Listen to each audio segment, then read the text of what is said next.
feelings between the sheets. Why am I caressing my mama's fat knees? 세상을 보는 지역의 눈. 여러분은 지금 황동현의 시선 집중과 함께하고 있습니다. 황동현의 시선 집중 3부 시작합니다. 국민연금 고갈 문제로 연일 논란이 우리 사회에 일고 있는데요. 이 저출산과 고령화가 국민연금 기금 고갈을 앞당기는데 큰 역할을 하고 있다라는 그런 분석도 있습니다. 이렇듯 저출산이 우리 사회 현상에 미치는 영향이 몹시 큽니다. 우리나라의 경우 이 세계 최악의 출산 감소국에 오명을 쓸 날도 멀지 않았다라는 여러 전문가들의 지적도 있는데요. 올해 우리나라의 합계 출산율, 그러니까 이 가임 여성 1명이 낳을 것으로 기대되는 평균 출생아의 수가 역대 최저였던 지난해 1.05명보다도 더 떨어질 것이라는 전망도 나오고 있습니다. 저출산의 이 탈출 여부, 과연 어떻게 우리가 이 저출산 문제를 좀 풀어야 할지 굉장히 중요할 것 같다는 생각이 드는데요. 관련 이야기 들어보겠습니다. 이상구 복지국가소사이어티 공동대표 연결돼 있습니다. 안녕하세요, 대표님. 예, 안녕하십니까. 이상구입니다. 네, 지금 이 우리나라의 가장 큰 문제가 바로 이 저출산 문제가 아닌가 싶은데요. 그 부분은 어떻게 이해하고 계십니까? 예, 그렇습니다. 지금 상황이 심각한데요. 지난달 7월 5일 날 대통령 직속 저출산 고령사회위원회에서 일하며 아이 키우기 행복한 나라 핵심 과제라는 것을 발표하면서 네. 공식적으로 합계 출산율이 아마 1.0 이하로 낮아질 것으로 추계를 했는데요. 네. 지난해 35만 7천 명이 태어나서 이제 40만 명 선이 붕괴가 됐는데 네. 올해는 아마 32만 명 선으로 떨어져가지고 네. 합계 출산율이 0.98, 1.0 이하로 낮아질 것으로 예상되고 있고요. 네. 이런 상황이라면 2022년에는 아마 그 이전에 20만 명 이하로 주저앉을 것으로 예상이 되고 있습니다. 계속 이렇게 이 저출산을 통해서 인구가 감소하고 특히 이 지금 출산 인구들이 줄어든다는 것은 이 미래의 어떤 경제나 우리 사회가 굉장히 축소된다는 것을 의미하는 거 아니겠습니까? 그렇습니다. 그런 부분들이 갖고 있는 어떤 문제점들은 어떤 것들이 있을 수 있을까요? 예, 일단 이미 변화들이 여러 가지 생기고 있는데요. 네. 예식장들이 최근에 급격하게 문을 많이 닫고 있고 웨딩 관련 산업이 점점 어려워지는 것은 주변에서 볼 수 있고요. 네. 산부인과나 소아과 같은 데도 이미 굉장히 어려워져가지고 다른 업종으로 좀 진로를 바꾸고 있는 중이고, 네. 국가가 이제 보육 지원 정책을 강화해가지고 어린이집이 한 4만 5천 개까지 늘었는데 3년 전부터 계속 해마다 1,000여 개 이상씩 문을 닫아가지고 네. 지금은 한 5천 개가 줄었거든요. 네. 그런데 이 형태로 저출산이 지속되면 한 5년 이내의 기간 동안 2만 개 이상이 폐업을 해야 될 이런 상황이고, 그 다음에 이 아이들이 자라나서 들어갈 초등학교들이 이미 서울 시내에도 몇 군데 문을 닫았는데요. 네. 사립초등학교 폐교가 될 정도로 이렇게 여러 가지 사회에서 변화를 이미 만들어내고 있고요. 네. 방금 모두에 말씀하셨지만은 연금 재계산 결과가 최근에 발표가 됐는데, 연금기금 고갈 연도가 3년이나 땡겨졌던 이유도 네. 저출산 때문이니까 우리 사회 곳곳에 이미 돌이킬 수 없을 정도로 파장을 일으키고 있는 그런 상황입니다. 결국은 이 미래의 어떤 경제활동 인구들이 축소됨으로 인해서 연금이나 이런 기금들을 만들 수 있는 기본적 베이스가 약화되기 때문에 이 연금 문제도 좀 심각해지는 거 아니겠습니까? 그렇습니다. 네. 그 모두에서 잠깐 우리 대표님께서도 말씀을 좀 해주셨는데 합계 출산율이 지금 현재 1.05%, 1.5명, 1.05명 이하로 지금 떨어진다는 이야기신데 그렇게 지금 출산율이 이렇게 떨어지고 있고 그런 국가들이 세계적으로 봤을 때 우리나라가 굉장히 좀 드문 경우인가요? 어떻습니까? 예, 드문 정도가 아니라 유일하다고 볼 수 있는데요. 네. 유엔 인구기금이라는 곳에서 자료를 조사를 해봤더니 조사 대상 200여 개 국가 중에서 출산율이 1.0 이하인 곳은 일단 한 곳도 없었습니다. 네. 과거에 그렇게 일시적으로 낮아진 데는 있지만은 지금은 전부 다 일정 수준으로 유지 중이고요. 우리나라도 이제 1971년도에 4.54명의 합계 출산율로 가장 높았다가 그 뒤로 87년에 1.53명까지 떨어졌다가 지금은 계속해서 1.0 가까이로 계속해서 감소세로 줄어들고 있는데요. 네. OECD 평균 35개 국가 중에서 이 35개국의 평균 합계 출산율이 1.68명이니까 네. 굉장히 평균에도 미달하는 그런 상황이고, 인구가 지속적으로 유지되려면 합계 출산율 2.1명 네. 이 정도가 이제 돼야 되는데 이것의 절반이니까 해마다 태어난 아동 숫자들이 이제 이전에 비해서 반 정도로 줄어들었다 이렇게 이해하시면 될 것 같습니다. 네.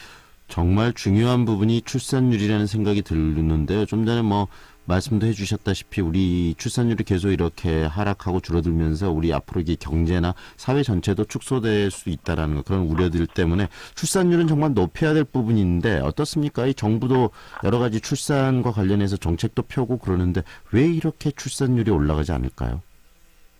예, 일단 사실은 정부가 이런 정책을 한 지가 그렇게 오래되지는 않거든요. 네. 인구가 출산율 자체가 감소한 것은 1987년인데 네. 이 대통령 직속으로 저출산 정책을 총괄하는 고령함의 미래사회위원회 이게 만들어진 게 2004년 노무현 정부 때니까요. 네. 이미 사실 너무 늦었죠. 네. 그리고 그때라도 이제 좀 적극적으로 했으면 좋았는데 최근 우리 국민들이 많이 누리고 있는 보육 정책 이런 것만 좀 그때 큰 정책을 했고 그 뒤로 이명박 박근혜 정부에서는 거의 손을 놓고 있는 그런 상황이고요. 네. 이 출산과 관련돼서 여러 가지 정책들이 많이 했다고는 하지만은 사실은 근본적인 문제 해결에까지는 미치지 못하고 있기 때문에 네. 이렇게 출산율이 변화가 없다라고 보는 게 옳을 것 같습니다. 네, 뭐 아이들의 어떤 보육 수당이나 여러 가지 뭐 케이스별로 여러 가지 정책들은 있지만 근본적인 접근이 좀 아직까지 미비하다라는 지적이신 것 같은데요. 이 근본적인 어떤 접근들, 근본적으로 이 문제를 해결하기 위해서는 어떤 생각들을 정부도 그렇고 우리 사회가 좀 가져야 될까요? 국가가 이제 저출산 정책으로 지난 10년 동안 투입한 돈이 126조다 이런 식으로 이제 보수 언론에서는 과장해서 보도를 하는데 네. 그게 사실은 저출산만을 위해서 들어간 건 아니고 육아 관련돼서 이제 들어간 모든 금액을 총괄해서 하는 건데 문제는 한 해의 평균 육아와 출산과 관련돼서 국민들이 부담하는 거는 그보다 훨씬 많은 수백조 원에 이르고 있거든요. 네. 그래서 그런 부분을 바꿔주지 않으면 이 저출산 부분이 반등하기는 어려운 그런 상황이고요. 네. 실제로 지금 문재인 정부 출범하고 나서 적극적으로 육아기 부모의 근로시간을 단축하고 그에 따른 비용을 고용보험에서 지급하게 한다든지 남성 육아휴직의 급여 상한액을 높여가지고 육아휴직하는 것이 손해가 안 되게 만들어준다든지 네. 이런 정책을 했는데 이거 갖고는 영향을 끼치기 어렵고 네. 가장 큰 예산이 투입되는 신혼부부나 청년주거 안정대책 같은 것들도 이제 시행하기 몇 년이 지나야지 성과를 나타내니까 아직까지 성과가 나타나려면 좀 어려운 상황이고요. 네. 근본적으로 출산을 못하는 이유가 이제 고용이 어렵기 때문입니다. 네. 그리고 육아 관련 비용이 크기 때문인데 그 두 가지를 해결해주고 주거와 관련된 비용까지 해결해주는 그런 정책이 돼야지 이게 의미 있는 변화로 나타나지 않겠나 싶습니다. 방금 대표님 말씀하신 것처럼 이 젊은 층들, 이 출산, 가임할 수 있는 어떤 세대들이 가정을 꾸리고 안정되게 생활할 수 있는 환경을 만들어줘야 되는데 한국 사회가 지금 그런 부분에 대해서 굉장히 좀 부족하다는 이야기 아니겠습니까? 예, 그래서 이 우리나라의 저출산의 내용을 분석을 해보면 네. 재미난 게 나오는데요. 유배우 출산율, 소위 말해서 결혼한 사람의 출산율은 사실 그리 낮지가 않습니다. 네. 그런데 미혼이나 비혼의 저출산이 굉장히 높거든요. 결혼마저도 안 한다는 이야기네요. 그렇죠. 비혼인 상태에서 출산 자체가 불가능하니까요. 네. 그런데 이 미혼과 비혼의 원인을 보면 소득이 가장 큰 원인으로 나오고 있습니다. 예를 들어서 소득 분포상 상위 10%의 결혼 비율은 물경 82%, 정상적인 상황인데요.